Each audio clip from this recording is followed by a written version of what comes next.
The task manager is basically a simplified system monitor.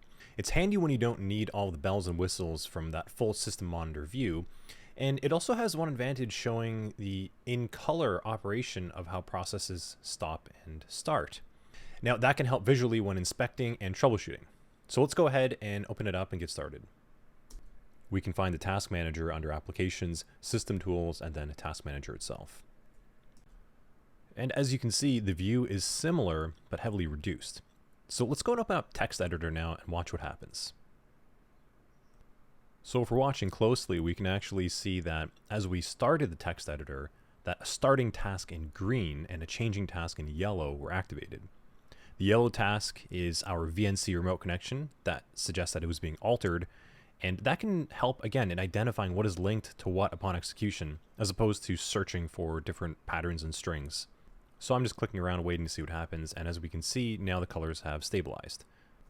Okay, so now let's go and actually close this text editor and watch what happens when we do.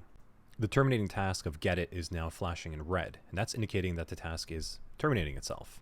And it's important to note that the process took some time to terminate. It stayed in red for a little bit, and things like that are important to note because that could indicate that the process might be closing a lot slower than anticipated. There could be a system performance issue, or maybe there could be some other type of activity happening when the process is terminating and it's trying to do something else in the system.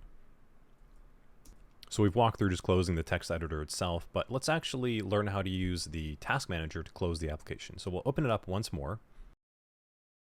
And just like System Monitor, we can right-click the process over here, and we have a little bit less options to work with, but we can still terminate the process if we'd like.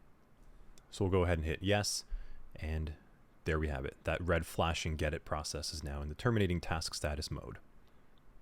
And that's really it for the task manager. So in a pinch, if you just need a quick snapshot of what's running and you want to see what's changing state, you can go ahead, open this up, and then if you need to terminate something or just monitor some level of activity, this is a great tool to work with.